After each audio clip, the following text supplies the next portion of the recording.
आप सभी का बाइबल स्टडी में स्वागत है। प्रभु का धन्यवाद करते हैं, उसने हमको एक बार फिर एकत्रित किया कि हम उसके वचन से सीखें, उसके बारे में जानें, उसकी निकटता में बढ़ें। आइए आज की बाइबल स्टडी को एक छोटी प्रार्थना के साथ हम आरंभ करते हैं।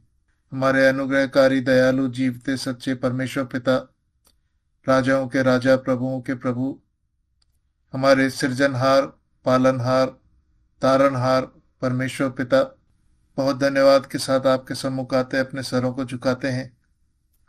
धन्यवाद करते हैं प्रभु, आपने हमको ये अवसर दिया कि हम संसार की बातों से निकल के आपके चरणों में बैठें, आपसे आपके वचन को, आपकी बातों को सीखें, आपकी इच्छा को जानें और अपने जीवनों का आकलन कर सके कि हम आपके दृष्टिकोण से किस स्थान पे खड़े हैं। हे प्रभु, विनती है हमारे पाप, गलती, अपराधों को क्षमा करें, मन ध्यान विचारों को शुद्ध और पवित्र करें, अपनी ओर एकाग्र करें।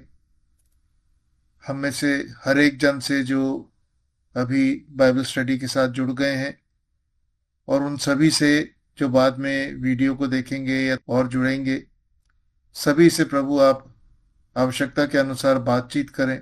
जीवनों में जो जो सुधार लाने हैं उन्हें प्रकट करें और उन्हें करने की सामर्थ्य दें। मेरे साथ हो प्रभु, आपकी सामर्थ्य से, आपकी अगुवाई में और आपकी महिमा के लिए आपके वचन को बांटने पाऊं। मेरी अपनी बुद्धि के हर एक विचार को हटा दें। जो और जैसा आप चाहते हैं वो और वैसा मैं बोलूं। मेरे द्वारा कोई गलत जानकारी किसी को न दी जाए। और जो ये थोड़ा समय हम आपके चरणों में बिताते हैं, हमारे लिए अनंत काल की आशीष का समय हो। इस माध्यम के लिए जो आपने हमारे लिए उपलब्ध कराया है, हम आपके धन्यवादी हैं। विनती है हर एक की नेट कनेक्टिविटी को बना करके रखें, हर एक डिस्टरबेंस से सबको बचा करके रखें। और प्रभु, ये समय एक आशीष का समय हो सके, चिंतन और मनन का समय हो सके, हम आपकी उपस्थिति में अपने आप को महसूस कर सके।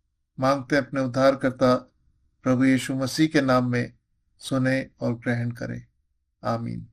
पिछले दो बाइबल स्टडीज में हम एक विशेष बात को देखते चले आ रहे हैं और इस संदर्भ में हमने बार बार इस बात को उठाया था, कहा था कि मसीही विश्वास कोई धर्म नहीं है। मसीही विश्वास और धर्म में बहुत अंतर है और मसीही विश्वास कभी धर्म हो भी नहीं सकता।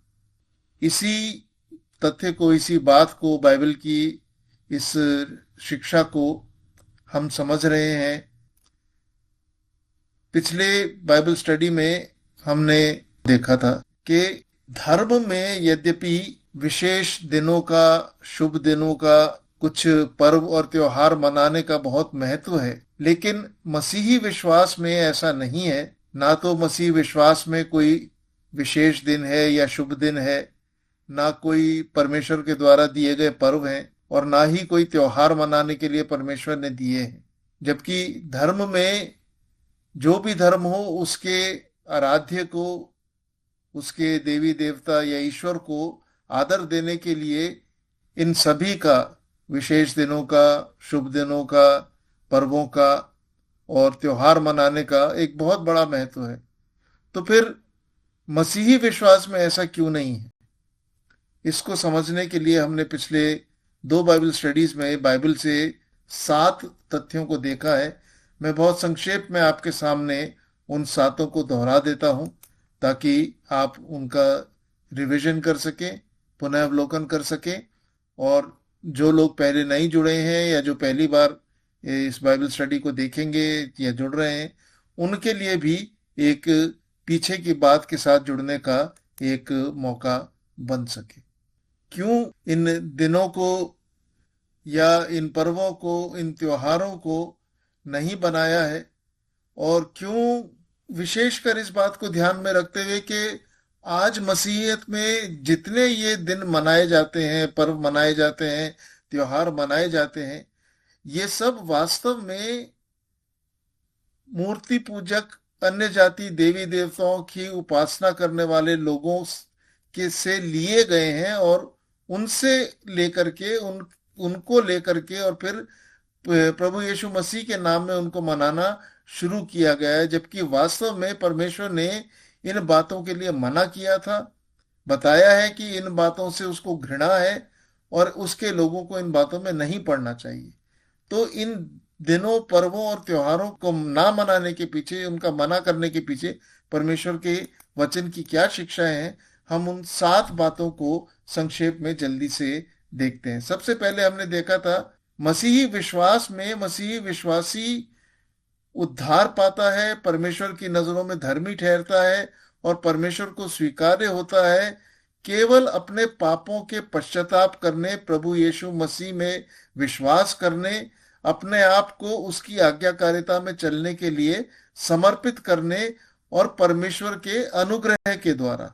वो कभी भी किसी भी तरह के कार्य, धार्मिक बातों या किसी किस्म की कोई बातों के मानने मनाने के द्वारा परमेश्वर की दृष्टि में धर्मी नहीं ठहरता है, परमेश्वर को स्वीकार्य नहीं ठहरता है।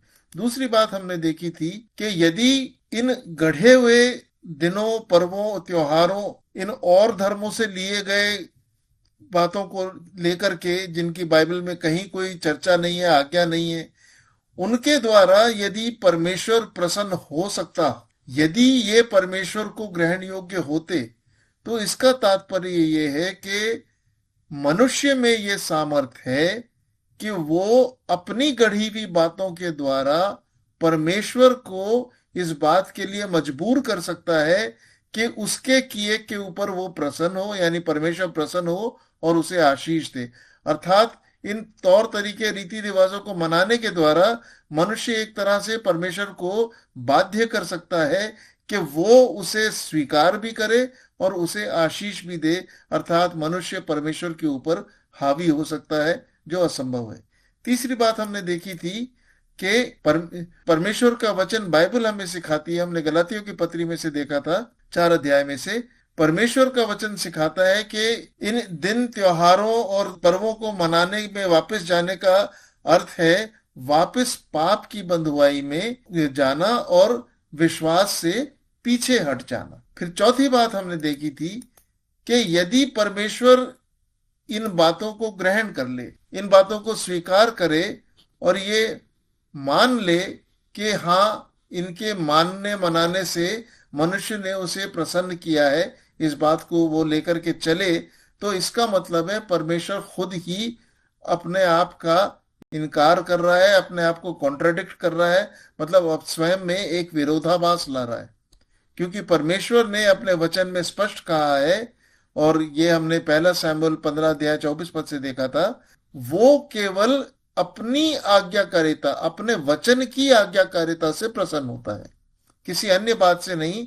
केवल वचन की, उसने जो कहा है उसकी आज्ञाकारिता से प्रसन्न होता है। और आप ध्यान कीजिए कि सृष्टि का पहला पाप जो था वो भी परमेश्वर की कही बात की अनाज्ञाकारिता थी, फल नहीं खाने की आज्ञा थी, और जो फल खाया उस अनाज्ञाकारिता के कारण वो पाप हुआ। तो परमेश्वर केवल अपनी आज्ञाकारिता से प्रसन्न होता है, अन्य किसी बात से नहीं। अगर वो इन दिनों, पर्वों और त्योहारों के मानने मनाने से प्रसन्न होने लग गया, इसका मतलब है कि परमेश्वर दोगला बन गया, हिपोक्रेट बन गया, पाखंडी बन गया।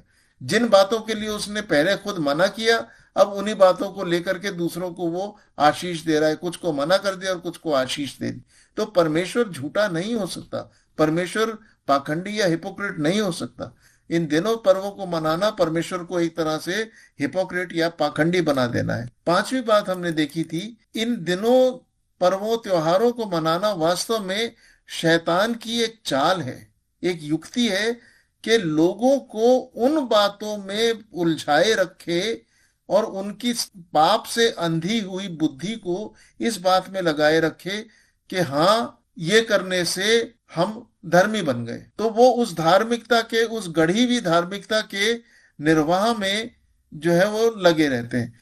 जो परमेश्वर ने नहीं कहा वो करने में तो लगे रहते हैं, और जो परमेश्वर ने कहा है उस बात को वो नहीं करते। तो ये शैतान का एक तरीका है लोगों को गलत बातों में उलझा के रखने का, ताकि वो परमेश्वर की दृष्टि में सही भी ना बने और कभी भी परमेश्वर को स्वीकार्य ना बने, जबकि वो इस भ्रम में पड़े रहें कि वो परमेश्वर की दृष्टि में धर्मी बन गए और वो परमेश्वर को स्वीकार्य हो गए। छठी और सातवीं बात जो हमने पिछली बाइबल स्टडी में देखी थी, सृष्टि में पाप के आ जाने के कारण, हमने रोमियो 8 अध्याय में से देखा था, सारी की सारी सृष्टि पाप से भ्रष्ट और दूषित हो गई है। सिर्फ मनुष्य ही नहीं हुआ, पाप ने पूरी सृष्टि को भ्रष्ट कर दिया, पूरी सृष्टि को दूषित कर दिया। और मनुष्य की अब ये दशा हो गई है, जिसे हमने अय्यूब की पुस्तक में से देखा था, उसमें कुछ भी भला नहीं है। वो परमेश्वर को प्रसन्न करने लायक कोई भी ऐसी भली वस्तु अपने में से उत्पन्न नहीं कर सकता। मनुष्य की बुद्धि, मनुष्य का शरीर, मनुष्य के विचार, मनुष्य के काम, कुछ भी ऐसा नहीं है जो परमेश्वर को प्रसन्न करने लायक कोई भी शुद्ध और सही और पवित्र चीज उत्पन्न कर सके या निकाल सके। इसीलिए यशाया 64 अध्याय के 6 पद में से हमने देखा था, परमेश्वर की दृष्टि में सारे मनुष्य भ्रष्ट हैं। सारे, कोई एक भी ऐसा नहीं है जो पापी ना हो, जो भ्रष्ट ना हो, जो बिगड़ा हुआ ना हो। और उनकी, मनुष्यों की गढ़ी हुई, मनुष्यों की जो भी धार्मिकता है, सारी की सारी धार्मिकता परमेश्वर की दृष्टि में मैले चिथड़ों के समान है। मतलब जिसे हम अपने लिए धार्मिकता समझते हैं, धर्म के काम समझते हैं, हम सोचते हैं कि हमने परमेश्वर को प्रसन्न करने के लिए कर लिया, वास्तव में यशाया 64 अध्याय का 6 पद हमको बताता है, सारे मनुष्य और मनुष्यों की ये गढ़ी हुई धार्मिकता, अपनी बनाई हुई धार्मिकता, ये सब परमेश्वर की दृष्टि में मैले चिथड़ों के समान है और परमेश्वर को अस्वीकार्य है। और फिर जो सातवीं बात हमने देखी थी, साथ ही बाइबल, परमेश्वर का वचन बाइबल हमको ये सिखाती है, एक परमेश्वर के जन के लिए, एक मसीही विश्वासी के लिए, परमेश्वर पर विश्वास करने वाले के लिए परमेश्वर स्वयं उनकी धार्मिकता है। हमने यिर्मयाह में से 2 पदों को देखा था इस बारे में, प्रभु परमेश्वर ही अपने लोगों की धार्मिकता है। तात्पर्य क्या है? यदि हम ये सोचें कि हम कुछ धर्म के कामों के द्वारा, वो भी अन्य जातियों, मूर्ति पूजकों लेकर परमेश्वर के नाम में मनाए जाने वाले धर्म के कामों के द्वारा अगर धर्मी हो सकते हैं, तो ये एक तरह से ये कहना है कि जिस काम के लिए प्रभु यीशु मसीह को स्वर्ग और उसकी महिमा, वैभव, आदर छोड़ करके पृथ्वी पर आना पड़ा, पापी मनुष्यों से लानतान सहनी पड़ी, जलील होना पड़ा, क्रूस की श्रापित मृत्यु और पीड़ा सहनी पड़ी, मृत्यु में 3 दिन रह करके और फिर पुनरुत्थान हुआ, उससे जो काम संभव हुआ, मनुष्य तो वो अपने आप ही कर लेगा। तो फिर प्रभु को ये सब करने की क्या जरूरत थी? मतलब एक तरह से प्रभु यीशु मसीह और उसके काम को, उद्धार के काम को बिल्कुल ही निकम्मा ठहरा देना है, निकृष्ट ठहरा देना है। और ये आप सोच लीजिए कि प्रभु का, परमेश्वर का कितना बड़ा अपमान है।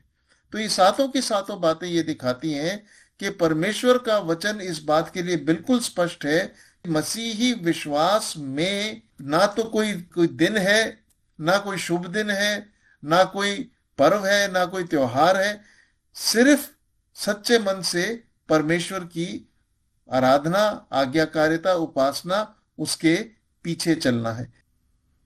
प्रभु करे जो लोग इसको सुन रहे हैं, जो सुनेंगे, इस वीडियो को देखेंगे, उनको सद्बुद्धि आए और वो इस बात को समझ सकें, पालन कर सकें। मेरा एक आपसे निवेदन है, यदि आपने प्रभु यीशु मसीह को अपना उद्धारकर्ता ग्रहण नहीं किया है, कृपया उससे अपने पापों की क्षमा मांग के आज अपना जीवन, अभी समय रहते अपना जीवन उसे समर्पित करें, उसे अपना उद्धारकर्ता ग्रहण करें, उसकी आज्ञाकारिता में चलें, लोगों की कड़ी हुई धार्मिकता में नहीं, प्रभु के वचन के अनुसार जो प्रभु की धार्मिकता है उन बातों में पढ़े। प्रभु आपको आशीष दे। आइए एक छोटी प्रार्थना के साथ हम इस बाइबल स्टडी को समाप्त करेंगे। पिता परमेश्वर, हम आपका धन्यवाद करते हैं आपके जीवते वचनों के लिए, जो 2 धारी तलवार के समान है, हमें आर पार छेदते हैं। पिताजी, जितनों ने आज वचन को सुना है, आगे सुनेंगे, उन सब के लिए विनती है, उनके हृदयों को कायल करें, उन्हें इस बात को समझने के लिए आप सद्बुद्धि दें कि वे इस गढ़ी हुई धार्मिकता से, अपनी बनाई हुई धार्मिकता से आपका कैसा अपमान कर रहे हैं और आपको किस तरह से नीचा दिखा रहे हैं। प्रभु, उनके इन पापों को विनती है आप क्षमा करें और उन्हें इन पापों से निकल के आपके साथ सच्चे और खरे मन से चलने की सद्बुद्धि दें, पालन करने का मन दें। अगली बाइबल स्टडी के लिए हमें तैयार करें। आपके समय में हम दोबारा जुड़े और फिर से एक बार फिर आगे बढ़ के इस आगे की जो बातें आप हमें सिखाना चाहते हैं उनके पालन करने वाले हैं। मांगते हैं अपने उद्धारकर्ता प्रभु यीशु मसीह के नाम में सुने और ग्रहण करें। आमीन।